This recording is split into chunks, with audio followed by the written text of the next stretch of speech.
Hi, I'm Chris James, and you're watching Healthy Alternative. Today, I want to talk about the benefits of Michael, and today we're going to be talking about... Today we'll be making one of my favorite soups. Welcome to the JR72 Challenge. I am Animated Mel, and I am your mental and wellness coach for As always, perfection is not needed, but consistency. We must first lovingly accept what is. You can't heal a body you can't.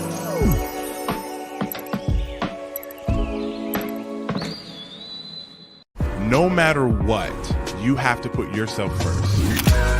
If you're not aware that there's change that needs to be made, how can you fix it? This information is fire. I had to come to the realization that, number one, I was an emotional eater. We need to accept the decisions that we make, because if we can do that, then we have the power to change them. You came here so that way you can start moving into your heaven path. Once again, thank you very much. I appreciate it. We're going to bring up your next speaker. That's going to be the wonderful, magnificent Chris James.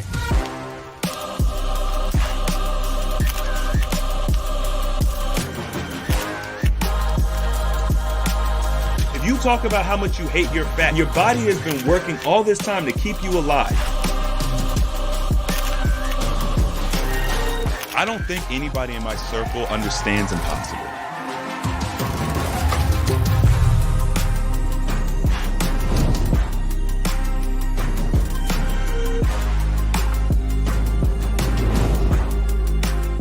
Lose 30 pounds in 30 days with the R72 Weight Loss Challenge. Learn not only how to lose, but maintain weight loss without having to worry about large amounts of loose skin. Now, if you struggle with eating addiction, we have sourced several tools to help you understand your relationship with food and improve it quickly and seamlessly. If you deal with insulin resistance, low energy, brain fog, or high blood pressure, our challenge is right for you. Now, the challenge capacity is limited. We're starting soon, so join now. Hey. ran the gambit on him, Steve. Man, you ran. I said, man, my man Chris is killing them with these. Ran the gambit on them. Man, it looked like ain't nobody was in the chat yet, so I had to give it a little bit of time. But thank you, welcome everybody for joining this kind of impromptu live stream. I mean, I planned on doing it, but y'all didn't know I planned on doing it. Today I got some topic. I got a topic to talk about today. Oh, my computer's acting funny. All right, there we go. I got a topic to talk about today. And you guys see the title. You already know what it is. We are heading into the beginning of 2025.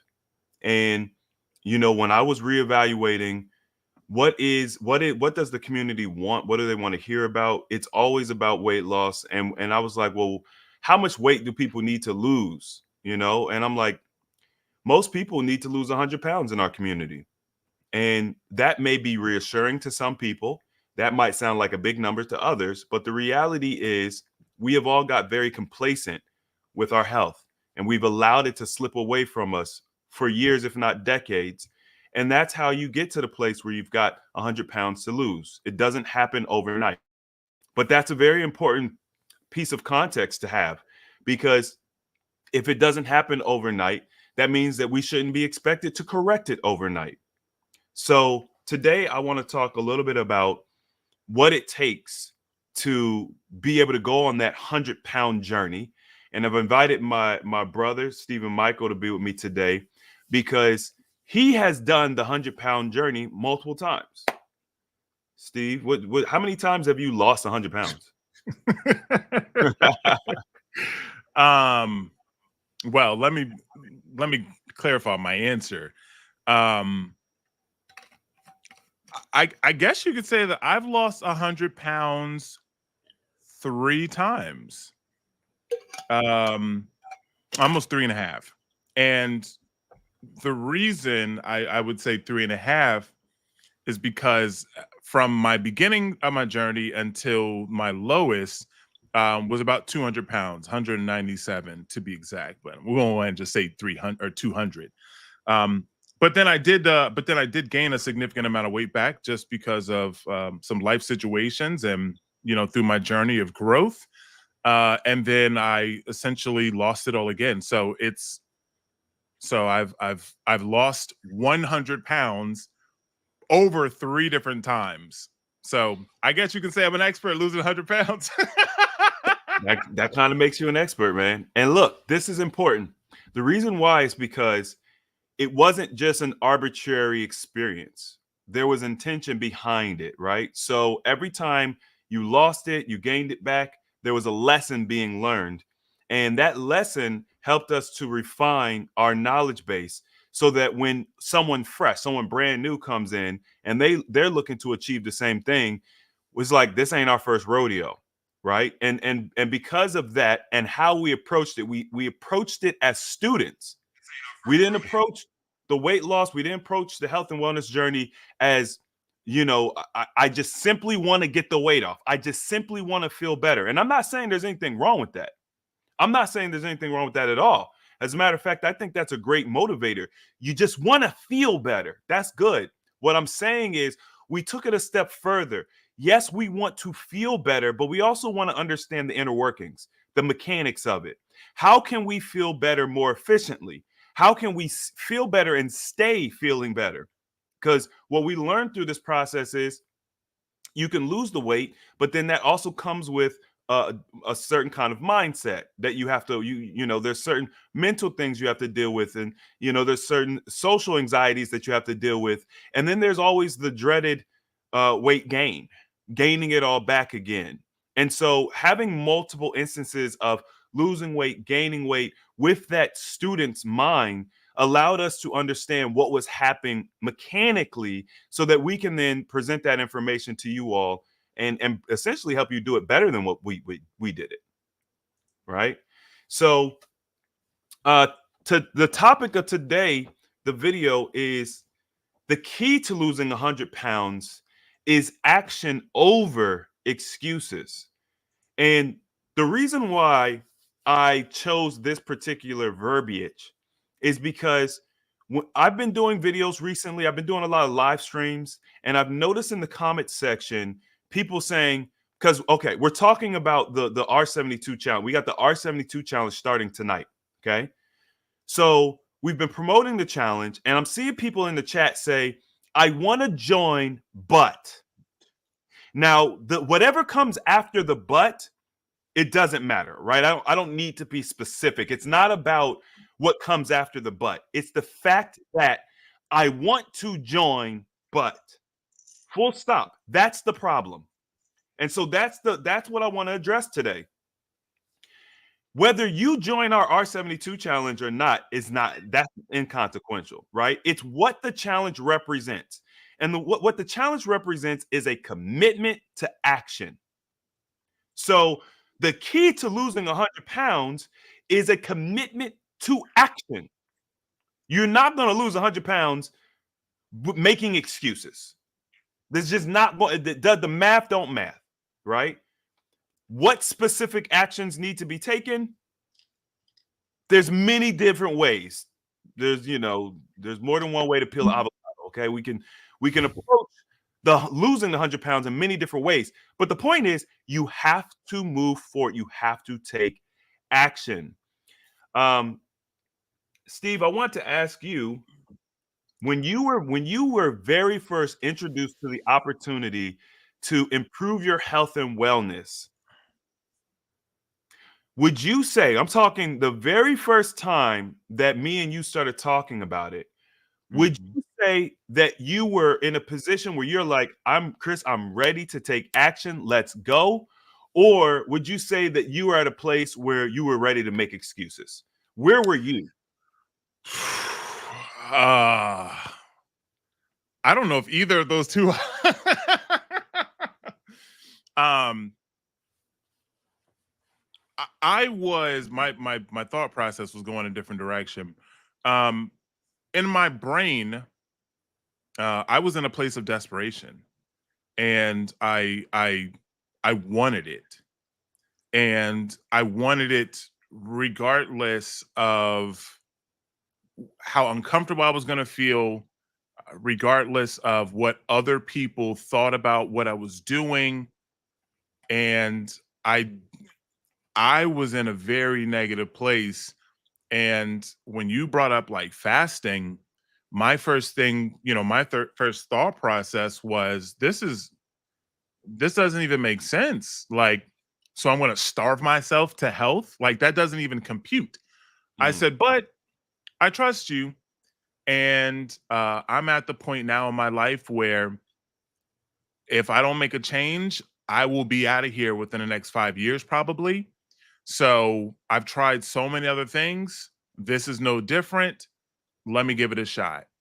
So, and I wasn't in the best place financially to buy fruits and vegetables and the juice and all this stuff. And I didn't do any of that. I didn't even know any of that was even a thing. Um, I just literally said, I'm gonna do it because I trust you and I think it'll be beneficial to me. And I've tried everything else, so why not? And after that first like 5 days of fasting, and I lost, just over 20 pounds. I said, nah, bro, this ain't real. This ain't, that was all water weight. This ain't real. And we did that little interview. And then I continued, and my weight kept going down. And from there, my whole thought process was I have tried everything in the world to try to lose weight. Every diet pill, every shake, every exercise plan, every HCG drop, which is the craziest thing. And my older brother, still thinks I'm crazy for that. Um, I mean, if Ozempic and all this was available at that point, I'd have been taking those as well. I mean, I literally was trying everything to make this work for me, and nothing was working. So when I got that first taste, that 20 pounds, and I said, I was in disbelief. So then I continued, and the weight kept going down. And from there, in my brain, I switched to sell out to the process. Mm. And I use those words specifically Mhm. because people hear the word sell out and they don't like that. And that's fine. You don't have to like it, but that's what you need to do. You have to sell out to the process, to take yourself out of your own self, set pride aside, and say, you know what? I have been trying to do this my entire life. If you were giving advice to a friend and they have been working to hit a goal their entire lives, and for whatever reason they are not able to get it done, they've been trying for 20, 30 years, wouldn't you at some point give them advice and say, maybe you should try doing it a different way? Maybe you should consult somebody who can provide more information, or maybe they have a better route that you can take to help you get here, or go see a doctor, right? You would do that. What that is essentially doing, and this is where we have to set pride aside, is we have to realize, and hear me, don't take this the wrong way, that we may not be the best ones that can make the decisions for ourselves to get us to lose weight, right? Like, the decisions that we are making on our own have led us to where we are now, which is in a point of desperation, sickness, illness. And the way that I was able to do this is that I said, you know what? Maybe I don't know what is best for me in regards to weight loss. So let me just put this in the hands of somebody else, and let me just do what they say. And that's what I did with Chris. I literally was just like, I'm going to do what you say because I have found that this is working, and I'm just going to trust you. And 6 years later, I have not looked back. And I think that is a very difficult thing for people to understand, because it almost sounds like you're taking away your own autonomy, but you're not. I think that we have to realize that the decisions that we have made for ourselves are maybe not the best. And it is time to then say, I'm going to then just listen to what someone else is saying and do it exactly as they prescribe it, because clearly they're doing something right. And I am in the same position I've been in, losing the same 20 pounds I've been losing for the last 10 years. Clearly, I'm not doing something right. And that's a tough pill to swallow. But that's what helped me. And it's what helps my clients that I help to be successful as well. Yeah, people have a very difficult time swallowing that pill because we all have a level of pride. And you know, the great quote, pride comes before the fall. Why? Because pride will disallow you to be open-minded. Pride will disallow you to grow. Pride will disallow you to understand that maybe what you've been taught has been wrong. Maybe you have some fundamental beliefs that are taking you in a direction that you don't want to go, and you don't have the capacity to change that because of your pride. But I think that having an open mind is one of the most powerful things that we could possess in this world. And I think having an open mind gets a negative connotation because of how people use it. You know, when somebody wants you to accept something that is against your morality, they may tell you to have an open mind. So I think that phrase has been weaponized, and because of that, we subconsciously look at having an open mind as a not the right thing. And I'm just telling you, this is from my own personal experience, my own thoughts. But when I really started thinking about what does having an open mind mean, it doesn't mean that I have to challenge my morality and do things that I'm not comfortable with. That's not what it means to have an open mind. Having an open mind is the ability to take in new information, analyze it from a point of view without like biased, and then you know it's gonna filter. You're gonna either apply it, or it's gonna go through, but you're going to interact with that information as if it's brand new information you just hearing without bias. And then you're just going to, do with that information what you will. The reality is you are the sum total of all the decisions you've made up until this moment. Okay. So if you are happy with where you are, that means you are a good decision maker. If your life is in alignment where you want it to be, you could pat yourself on the back. You're a good decision maker. You probably have good judgment. It's very likely that you have a good group of people around you. And, now this doesn't mean that your life has to be perfect. Okay. So don't get me wrong. I'm not saying that your life has to be perfect. I would say that if you are happy with who you are and who you have become and what you're capable of, that you probably are a good decision maker. If you are not happy with the sum total of your life outcomes, if you live with a lot of regrets, if there are things that you've been working on and you cannot seem to break that barrier, as Stephen mentioned earlier, then you may not be a good judge of character. You may not be a good decision maker. It's okay to say, I am not a good decision maker. It's no different from if you were an alcoholic, if you were on hard drugs, or if you were addicted to sex. There's no difference. The difference is people see those other things as overtly bad, right? You're addicted to sex, or you're addicted to a hard drug or alcohol. We see that as overtly bad, and society wags their finger. But it's just as bad to be a poor decision maker, because a poor decision maker will put themselves in positions to put themselves in harm's way, put their children or loved ones in harm's way. They're going to have trouble getting the outcomes they want in life. So it's not really a what's worse. It's just realizing, okay, I'm not a great decision maker. Now, does that mean that you have to stay that way? No, but the first thing you got to do is say, you know what? I'm looking at the sum total of my life. I'm looking at the decisions I make holistically. I don't make good decisions holistically, or I lack knowledge and wisdom and expertise, and I'm not open-minded to explore and learn and understand. I'm stuck in my ways. This is all in the same box. And this is all very uncomfortable. If you're hearing this and you feel turned off by it, good. I'm talking to you. Like anybody who's listening to this and you're offended to some degree, even for a moment, good. I'm talking to you. This message is for you.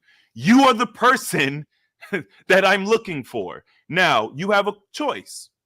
You can be offended because we live in the age of victimhood, right? So you could be offended. You could say, Chris, you don't talk to people like that. That's not how a wellness professional should coach. You can have all of your opinions, but once again, you just admitted that you don't make the best decisions. So you might not be the right person to tell me how to help people in this. I'm just saying. I'm just saying. A lot of y'all got opinions about things, and this is not for any specific person, okay? This is an energy that I see sometimes. You might not be the best person to make that decision, but this is the point that we're trying to make. We have outcomes over here. If you guys want to get outcomes, come rock with us. We get outcomes. We focus on outcomes. That's important to us, right? And if those outcomes that we tout are in alignment with the goals that you have, perfect. If they're not, perfect. It is what it is. But I'll tell you this. If you have 100 pounds to lose, you've probably made some bad decisions. Not only have you made some bad decisions, you're a repeat offender. You make bad decision after bad decision after bad decision. I'm just being honest with y'all. Because right now, we don't really have much time to play. If you are 100 pounds overweight, that comes with some things, as you already know, right? Very likely, especially depending on your demographic, diabetic. I've had many people come to me and say, Chris, I'm 100 pounds overweight, but I'm not a diabetic. And that's almost like a badge of honor for them. Listen, that ain't the only problem with being overweight. You also have the fat that starts to develop around your organs on the inside. The fat that will smother your organs and slowly but surely snuff out your life force. Okay? When we talk about how people die, we say people die in natural causes. Do you guys know what that means? Dying of natural causes? Steve, do you know what dying of natural causes is? I mean, it don't mean nothing. It means that they can't. Oh, go ahead. Dying of natural causes is heart failure. It's organ failure. It's a system, a vital system in your body shutting down. Now, we can say it's arbitrary. We can say it's age. We can say it's this and that. But there are precursors to all of that. There are signs to tell you, hey, the body is shutting down, and we choose to ignore it. But I'm not surprised because we're not good decision makers, right? This is the point that I'm making. If you're a good decision maker, when the body starts giving you the signs, hey, this ain't working right, you don't say, whatever, no big deal. You say, oh, wait, that's not working right. And you say, well, what can we do to make this better? Right? We're going to make a different decision. We're not going to ignore the body. Oh, did I just hit another nerve? Steve, did I hit another? I'm hitting nerves tonight, man. Yeah. I mean, I think that there's a lot there. You know, when you're talking about not making good decisions, in our PAM call I ran on Saturday, I talked about sideswiping stress, and that was the topic of the video was stop sideswiping stop sideswiping stress, and to basically, without making this a whole video in and of itself, a lot of times what happens is that something will come up, and instead of us actually dealing with the stressor head on, we put it on the back burner, right? I want you to imagine your car. You bought a brand new car, you love it, you're absolutely in love with it. It's what you've always wanted, and over time, little things happen, right? You start hitting curbs when you're parking, or you're now going in, you're parallel parking and you back into somebody by accident, and there's just a little bit of a scratch. And then things start to progressively just continue to happen over time, right? The oil then starts to get a little hot and you don't change it in time. And all these little things happen. Maybe you then get into a little bit of a side swipe with another car. And then you guys are like, not too much damage. We'll just take care of it on our own. We're both at fault, right? They take care of theirs, but you never take care of yours because you're like, that's not that big of a deal, right? Over time, things happen and you don't get them taken care of. Eventually, you then will look at this car, the bumper's hanging off, the rear view, your mirror is cracked, right? Like, you will look at your car and then you will be like, I don't even recognize this car anymore. This isn't the car that I bought 5 years ago that I was in love with. What happened? What changed? It doesn't drive the same. It's dingy. The paint isn't the same. It's scratched all over. What happened? You've been sideswiping stress. You have not taken care of things head on, and you have continually put them on the back burner. And then at one point, you now look at the car and then you don't even recognize it. The whole lesson here is that we're really not talking about a car. We're talking about you. How many times has something come up and it's so much easier just to not deal with it, or have somebody else deal with it, or just hope it goes away?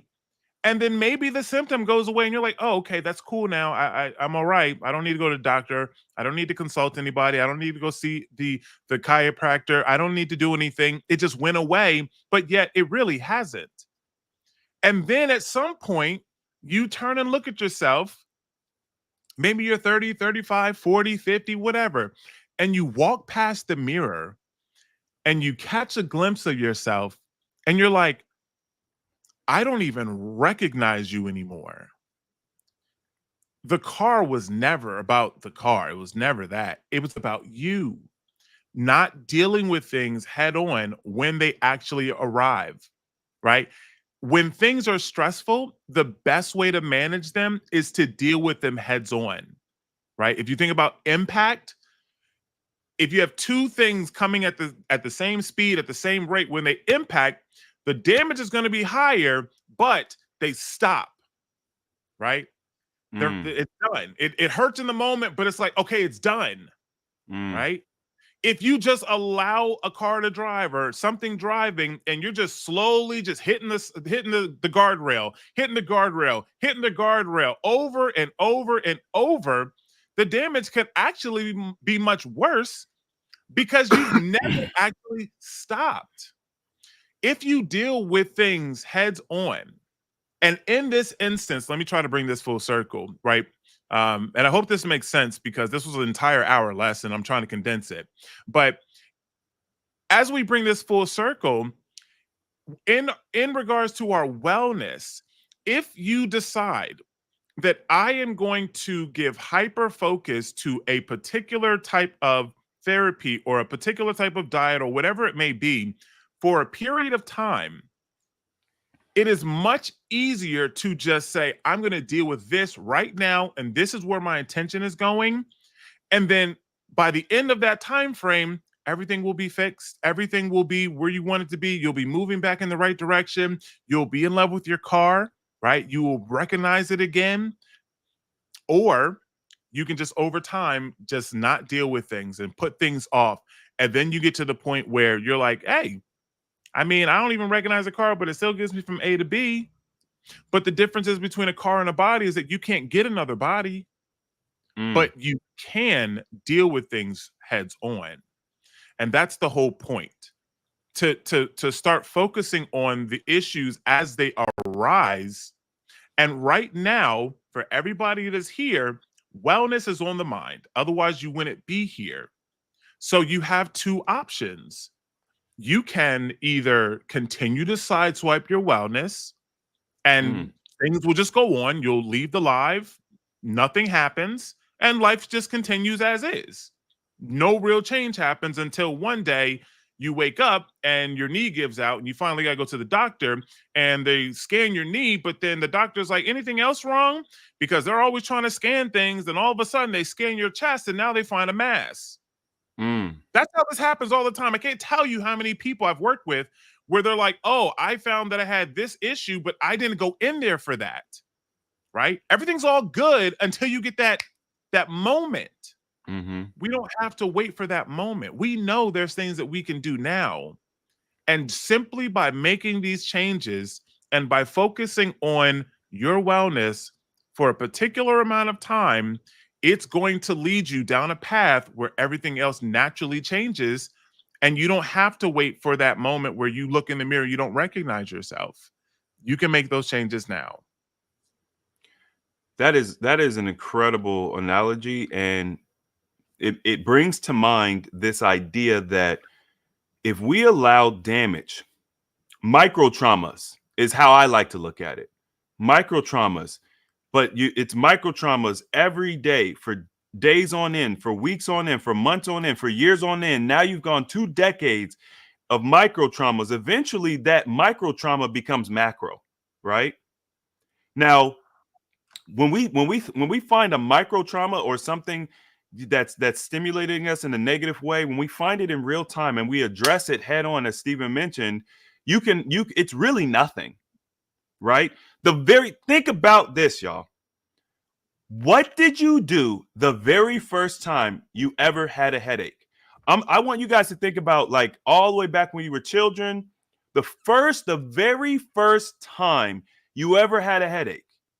What was your action? What was your plan of action? What did you do to rectify that? Did you say, I might be a little dehydrated. Let me go drink some more water. Did you say, I got a headache. Let me go get some Tylenol. Did you say, I got a headache. That's weird. And then do nothing about it. What was your first action? And then I want you to look at your first action, your second action. How did it devolve, or how did it evolve over time?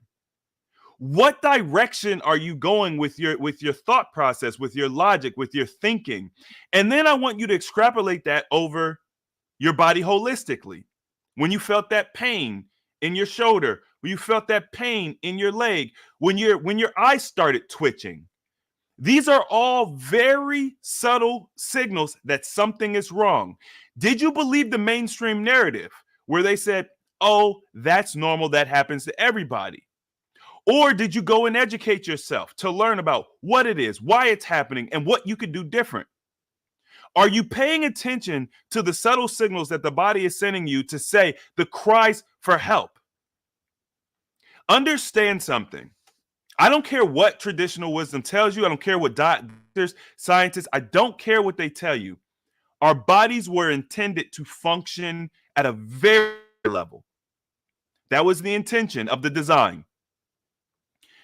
If you have pains, if you have aches, if you have low energy, if you have eye floaters, I'm talking to myself, if you have hair loss, if you have memory loss, if your cognitive function, if you can identify that you have low cognitive function, meaning you don't feel as sharp as you think you should be, these are all signs that the body is not functioning optimally. Now, this is a spectrum, right? However, it's a sign. Something's wrong. The question is, how do you engage with that information? How do you take it in? What do you do about it? What's your implementation? What's your strategy? What action are you taking to correct it? Because if you're not taking action, you are a poor decision maker. Why? Because right now, I'm Steve. I'm staying on it today. Hey, no, man. Hey, listen, I feel it, man. I'm staying on it. And by the way, hit the like button if y'all appreciate this. And also, I want to shout out those in the chat who have taken accountability. Big ups to you. You all are going to be the leaders in 2025. You're the people that's going to be like, you know what? I have a problem. Okay, now that you've identified that you have a problem, now you could take action. Now you could take steps to correcting or rectifying that problem. You cannot rectify a problem you're not willing to admit you have. Okay? Yeah, I understand, Chris. We're not talking about hard drugs. It's not as if I'm out here doing XYZ. I'm not out here, whatever. But the reality is, and we've talked about this. This has been the theme of the live streams in the past month or so. The actions that you take have a greater consequence than just on yourself. I know that in our own little self-centered world, we think, if I'm 100 pounds overweight, what does it matter? Like, what do you care that I'm 100 pounds overweight? Well, I'm gonna see if I can make this make sense. Why this matters. You as an individual have a unique perspective in this reality. There's literally no one who can see the world the way that you see. That means that you have information, you have something to offer that only you can offer.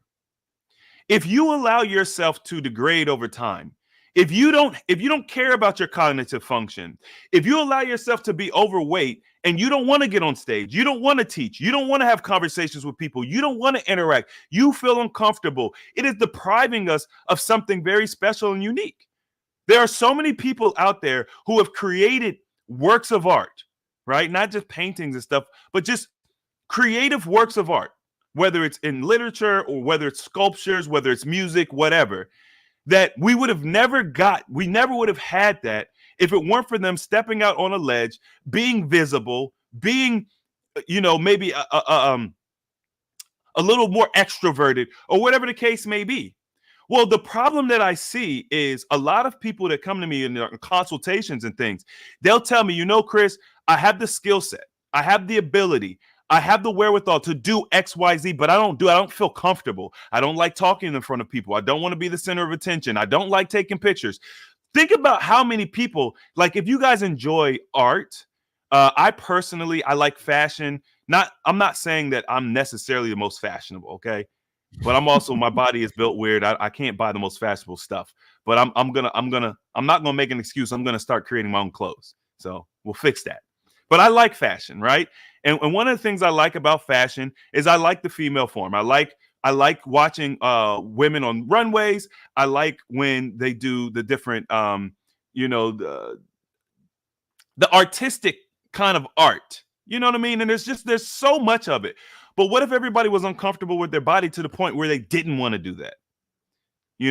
There are great artists out there that we'll never get to know because they are afraid to be themselves. They're afraid to be visible, right? So that's on a macro scale. Maybe closer to home is you have a knowledge base, right? You've had experiences. You're 50 years old, you're 60 years old, whatever the case may be. And you have 60 years of experience on this earth that could potentially, you could impart some of that experience onto the next generation. We're talking, your grandchildren, right? But maybe you're one of those 60-year-olds who had children. Maybe you had children a little later, or maybe your children are having children later. And so your grandchildren either aren't born yet or they're just now being born. And then you die of a heart attack. You never get the opportunity to impart that wisdom. I tell a story of my grandparents because this is where I started to understand the impact. My grandfather, this is my mom's mom, he was a very hard man, right? He's the dude that sits on the porch with the shotgun and a cigar in his mouth, and like he's that dude, right? He's that guy. He was military. He ended up working at the post office after that. He was a Mason. He had like 10 children. Like he's that classic hard grandfather. And guess what? As a 5-year-old boy, a 6-year-old boy, a 7-year-old boy, I got the opportunity to spend time with my grandfather. One of the things that I see in modern times is men have become very soft, right? Women, y'all complain about men not being men anymore. Well, let's look at this. One of the reasons why I have my level of confidence, why I have a level of knowledge as it relates to tools and doing what we consider manly things, okay? I'm not trying to get into a whole gender wars thing. This is traditionally speaking, the roles that a man would play in a household. My grandfather taught me those things. My dad did not teach me those things. This is not a shot to my dad. My dad taught me other things, but it was my grandfather that taught me a lot of those traditional values. And because he was around to teach me those values, I was able to impart that into my character. And now I can pass that wisdom on to my children and my grandchildren. My grandfather was also the first person I ever saw in a garden. I saw the love, the care, the intention, the consistency that goes into raising a garden, breathing life into something, and then reaping the fruits, the benefits, the fruits of that labor. My grandfather showed me that. Now imagine if I never would have saw that. Imagine if my grandfather would have died at 65 of a heart attack, and I just never got the opportunity to interact with them on that level. Imagine how different my character would be. My grandfather taught me how to take care of a lawnmower. My grandfather taught me how to, work with tools, power tools, and things of that nature. My grandfather taught me to go to the store and get the part and put the part on. He put that in me.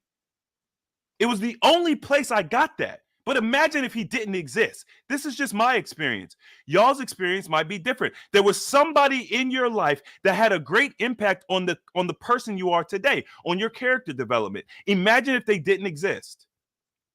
How watered down would you become from not having that interaction, So if we extrapolate that over 100 years, 200 years, you can see how if we as elders are dying earlier and earlier and earlier, how we can start to lose our community, how we can start to lose our values, how we can start to lose the compass for our morals, how we can start to lose some of the... Oh my goodness, my computer is tripping right now. Sorry, y'all.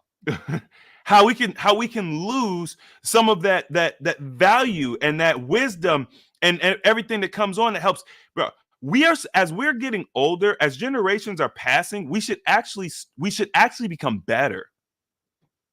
If humans, let's just pretend humans been around for 10,000 years. Let's just pretend. And we think, okay, the primitive human, based on what we've been taught in evolution, which I don't necessarily believe in, but let's just pretend. The primitive human is here, is learning, developing, adapting.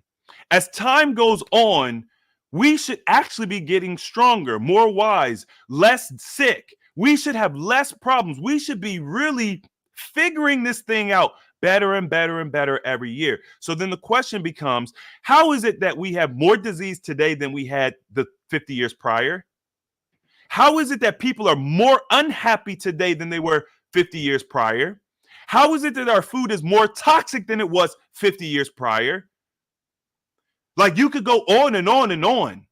The family unit is less together. The communities are more separated. Our politics, everything is worse. Everything is degrading. Why is that?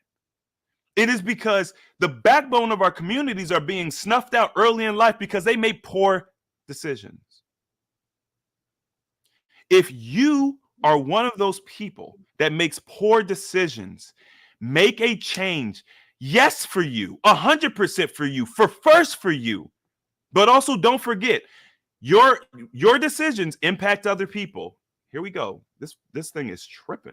What is going on?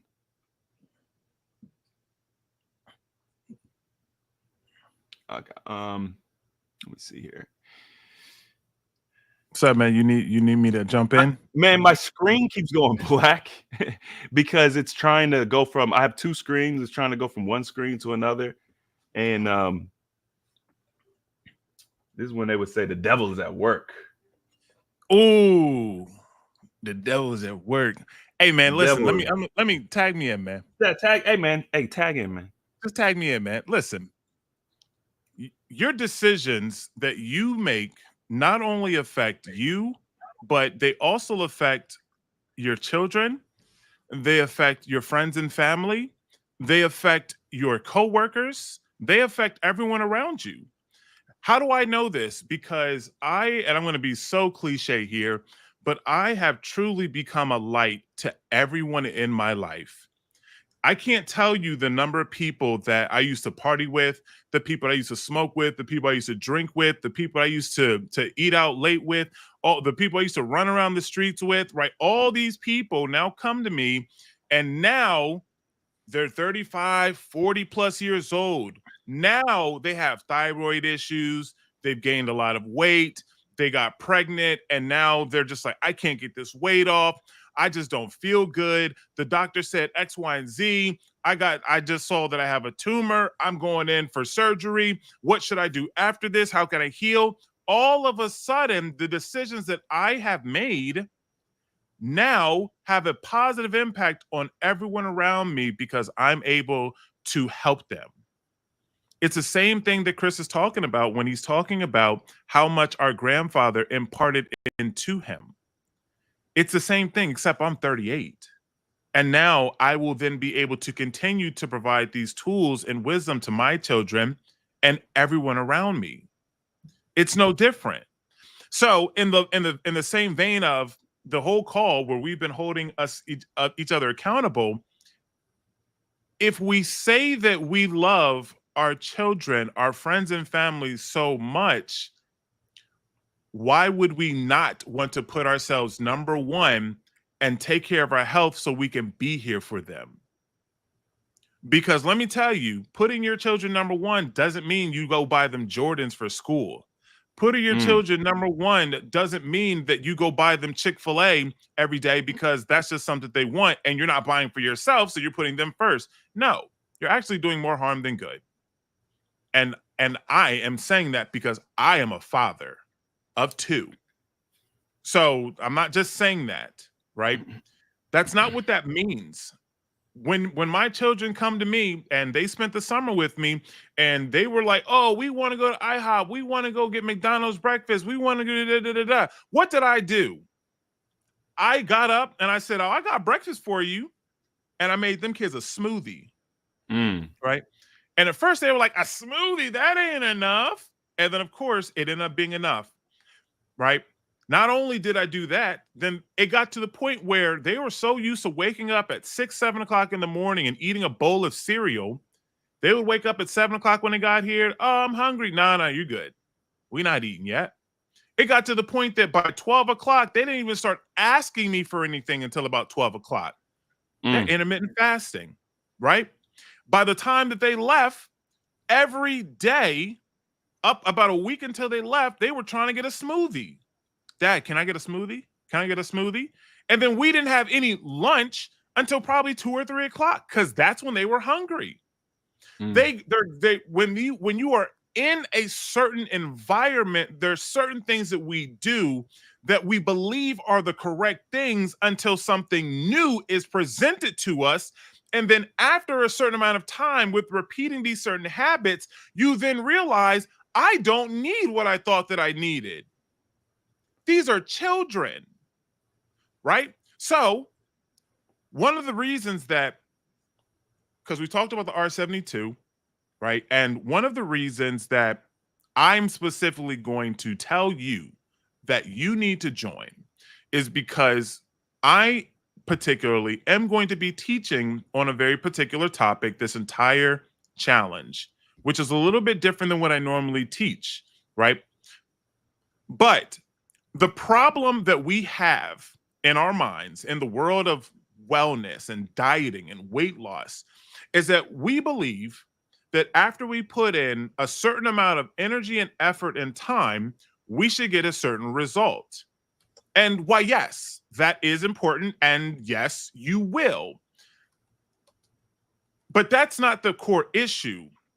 It's not about losing 20, 30 pounds. Can we do that? Yes. If you join the challenge, will you lose that? Yes. Will you lose more? Quite possibly, depending on how much you have to lose and how much work and energy and effort you put in, right? That's all fine and dandy, and that's great. I should be excited about that. We should be excited about that, right? But that's not what really gets me and Chris excited. You know what really gets us excited? When somebody comes back after a challenge or after a coaching session with us, and then it's 3, 4, 5, 6 months later, and they're like, you gave me such good information. I was able to take that information and I was able to apply the same process over and over and over. And now I'm down 120 pounds. I'm engaged. I have a better job. I'm in the best health of my life. I had a lady just recently tell me that she's now started working out and that she's going to actually be going into a bikini contest after she's lost 60 pounds. And now she's like, I want to do a bikini contest. Confidence through the roof. Why? Is it because she just lost a little bit of weight? No. The reason is that she learned how to repeat certain habits over and over and over again. And then if you do that over a long period of time, those habits change from being something that you have to consciously think about, like a challenge where you're like, I got to rev myself up for this, to now the habits that you have instilled in you just become who you are. Yep. The way that we lose 100 pounds, it's not just simply by going through a challenge and then now you go back to eating what you're eating and then you wait for the next challenge. You're never going to get there. I'm going to just be 100% honest with you. You're never going to get there doing it that way. The way that you lose 100 pounds is by going through a process where you are taking the challenge and you are going through process of fasting, but not just that. The reason the R72 is so powerful is because it is then going to put you in an opportunity to then refeed for a day where you can take the things that you're learning and then you can apply them to that refeed day. Then we go back into fasting and then we can then repeat the refeed day again. And we then start to build up better habits. We start to change our mindset around food and the way that we think about food. The downfall or the flaw to a 14 or a 21 or a 30 or a 40 or a 60-day fast is, yeah, you lose weight. That's great. But weight was never our problem. Hear me. Weight is our symptom. The weight that we have is just a symptom. If you went and got liposuction and the doctor took 100 pounds off you, he did loose skin removal surgery, he did everything. Do you think all of a sudden now you're just going to be the most confident person in the world? Do you think all of a sudden you're not going to be eating at 3 a.m.? Do you think all of a sudden you're no longer going to have cheesesteaks and pizza? Do you think all of a sudden that everything that has got you to where you were in the first place is going to magically disappear? No. Weight is not the problem. It is a symptom. The problem is our habits and the way that we think or identify with ourselves and the way that we perceive ourselves. So during this challenge, my focus on this is going to be helping you to change the way that you perceive yourself. Changing the thought process of I'm doing something for a particular time, for a particular outcome, to now doing something because it's simply the person who I now am. We hear all the time, I can't tell you, and Chris probably couldn't put a number on this either, how many times we've heard the phrase, I'm not doing this for a challenge or a particular amount of time. This is a lifestyle change for me. Can't tell me how many times I've heard that, right? You're not going to do R72 for the rest of your life, right? I'm just going to be honest. Consistently. Will you do it ever so often? Sure, right? That's great. But guess what? That's still focusing on a symptom. What is the problem? The problem is at the core, the way that we eat. It is our levels of activity, the way that we interact with the environment and the people around us, and the way that we side skirt our stressors instead of dealing with them heads on and just taking the blow right to the face and then just getting them out of the way. Those are our problems. So we're going to be focused on changing your identity and the way that you think about yourself, the way that you think about diet, and truly helping you make this a lifestyle change by now having you focus on what are some of the things that healthy people do to stay healthy. Because right now, what we're trying to do is we're trying to act healthy by doing things temporarily that healthy people do, but we don't truly embody those things. We don't truly believe that's who we are. And that is our core issue. Lifestyle change, environment. There are so many different things that play into being able to be successful and stay on the right path. We have the ability to create whatever reality we want. And the reason I know that is because we have been constantly told that we don't have power. Like if you look at the narrative from the mainstream, the goal is to disempower us. Is to disempower us is to make sure that we don't understand our ability. The whatever lifestyle, whatever reality, whatever world that you want, you have the ability to create it. It starts here, but then that has to translate into action. Put yourself in a space where you can get the most out of your actions, right? If you can learn from other people secrets, shortcuts to success, take them. It's not cheating. There's nothing wrong with that. I know in school we were all taught that you can't look at someone else's paper. The reason they taught you that you can't look at someone else's paper in school, and they called that cheating, is because they wanted to individualize us. I know. I know. What, Chris? Yeah. School is designed to individualize us. Think about it. I want you guys to think about how many things were we taught inherently as far as cooperation? Like how many things in school create an environment of cooperation, an environment of freedom of thought, freedom of creativity, and how many things teach us individualism, and you are essentially on your own and you're gonna have to figure it out and no one can do it for you. And like just look at the comparison, look at your own experience, and what you will find is that the mass majority of our experience through school and the education system has taught us to be individuals. Well, then what do we do as we get older and we graduate and we start our own families? We start to portray that in our lives. So for example, maybe you came from a household of 8 people. The first thing you do when you get out of school is you go off on your own and you start your own household, right? And then the other 7 people go off and they start their own household. And then you all individually suffer. You have your own issues, you've got your own stuff going on. Maybe you guys don't talk as much anymore, you're physically not as close anymore, you don't have the bond that you had before, and you really have a diminished experience with your family.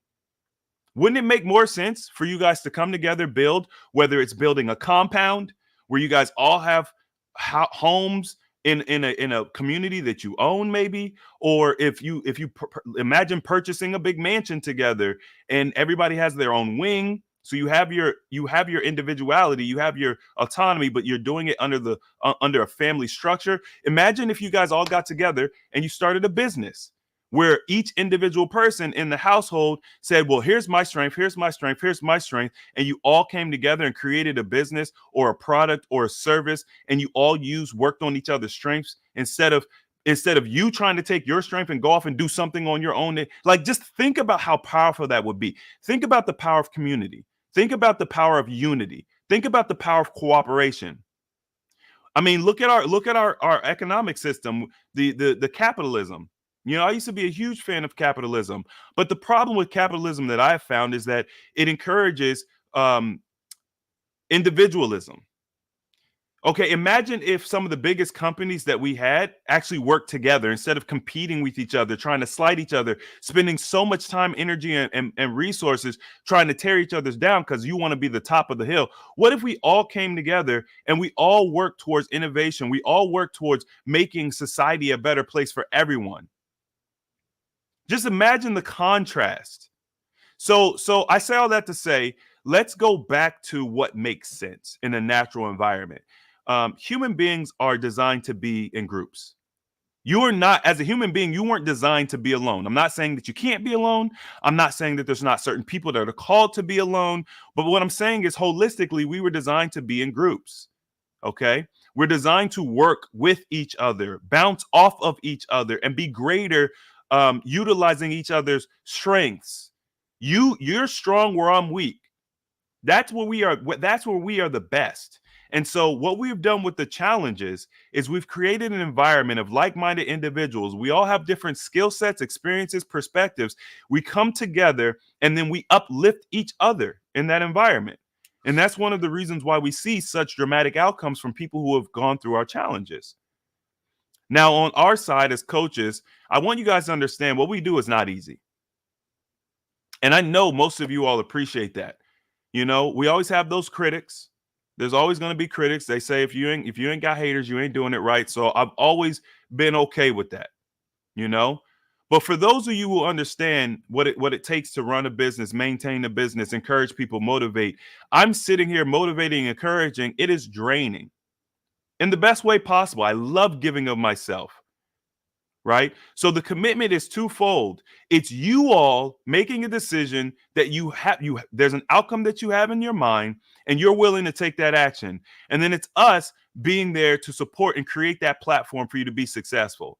And then we can all learn from each other and grow and then make things better with time, which I think that's what we've seen with our brand, with our challenges, with the different programs we have available. I think that if you guys look at a healthy alternative and our trajectory, we have shown that is what we do. And you can see it in our community. You guys, those who are, in the chat, who join our challenges, who are part of our community, you all exemplify what we are, what a healthy alternative is. And I absolutely love it. We had a guest come on maybe 3 weeks ago now, Roberto, and he gave a big shout out to the AHA community, which he is also a part of, just talking about how amazing and how beautiful the community is. Okay. And that couldn't happen without you guys. So I want to thank you all for, being a part of our community. I want to thank you for your different perspectives. I want to thank you for giving us feedback and helping us to grow. And in return, we're going to continue to be there to walk with you down this path and help you become the person that you want to be, help you get the outcomes you want. And then, and hopefully in return, you guys enrich your families. Okay. So we've got the AHA R72 weight loss challenge is going to start in roughly 20 minutes. There are some of you all who have been on this call listening. You're like, yo, this is fire. This is great information. I love this. I'm motivated. We are giving you the opportunity right now. It's the altar call right now, y'all. I'm going to put the link. I'm going to put the link in the chat. If you guys have been impacted by the words of this session tonight, or just in general, if you like the direction of the group and where we're going and what we're able to accomplish, we've put together this very comprehensive challenge. It is going to be over the next 30 days. We're going to do 1 week of prep, so don't worry. The challenge starts tomorrow. The introductory day is today. The preparation starts tomorrow. Some of you all are going to be listening to this video later on. We're going to leave the registration open for the next day. So if you're listening to this after the fact, you still have time to register. You can get very quickly caught up. Everything's on replay. Okay. We have the core content available, which Steven has challenged the coaching team to put together some new content for you guys. So we're getting that edited up, and we got some new content that's going to be coming in this challenge as well. But you are going to get the live streams. We've got our first live stream happening here, like I said, in about 20 minutes. And then we're going to be doing periodic live streams you're going to get a calendar, and everything's going to be put out for you.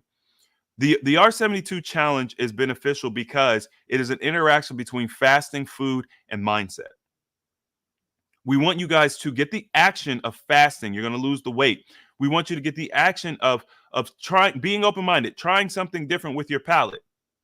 But then we also want you to focus on the mindset.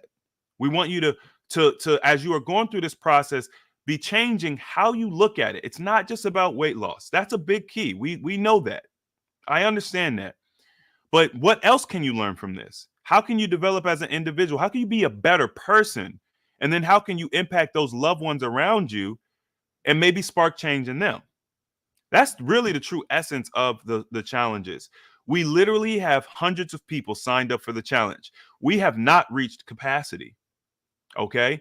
We have a limit for how many people we let in our challenges. We have not reached capacity.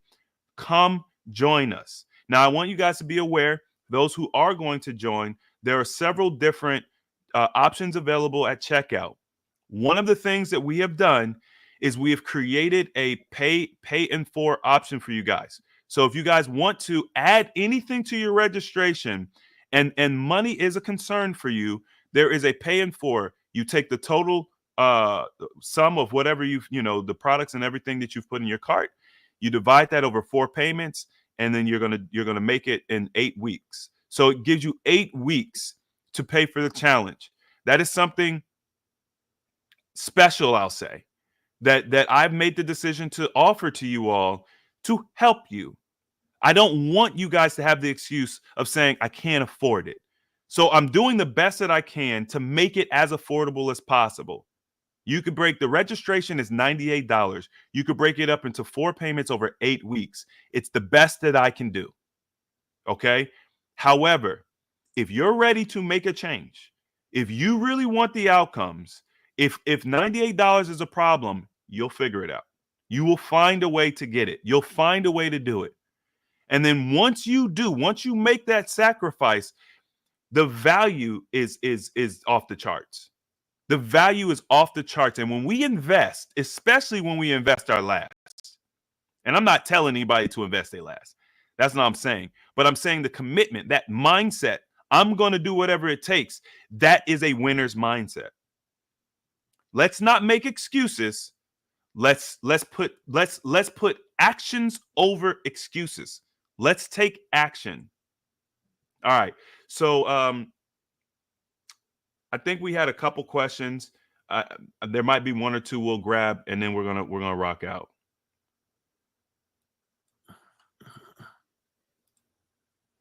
I so desperately want to be down 50 pounds.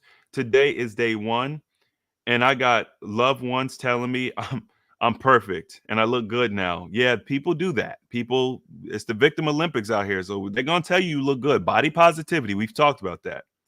I'm at a whopping 180, and my ideal is 130 to 150. How do I not fall for the compliments? I think awareness is key, which you seem to have, right? We live in a society where they want to lull us to sleep. They want us to be zombies. They want us to perform actions without logical thinking. We just do. We go with the crowd. They want us to be sheep. They really do. And you guys should if you're not familiar with sheep, I would encourage you to do a little research. Understand sheep. That's what they want you to be. They want to be able to guide you into doing things their way. So I think that it's important that you empower yourself and say, I'm not going to be a sheep. I'm not, you know what's right and what's wrong. Okay? You know what's right and what's wrong. When something doesn't resonate with your soul, it's not a compliment. It's an obstacle in the way to your success. That's how I look at it. So we're running out of time, but that's just a little quick message. What exactly do you do besides fasting that first week? We don't fast the first week. The first week is preparation. This is the piece most people miss. So our strategy is prep, fasting, refeed. Okay. That is a complete fast. There's 3 elements to a fast: prep, fast, refeed. And that is what we're going to be doing. And that's what we're teaching. So the first week is getting your mind and your body prepared for the fast. That's going to decrease your detox symptoms, increase your ability to be successful. We're going to teach you hydration methods. We're going to teach you proper eating. And then we're going to get into the fasting next week. Okay. So that's all I got for y'all today. I appreciate y'all so much for rocking out with us. Hit the like button if this content was beneficial to you. For those who are watching it after the fact, the link's in the description and in the comment section. And I hope to see you guys on the inside.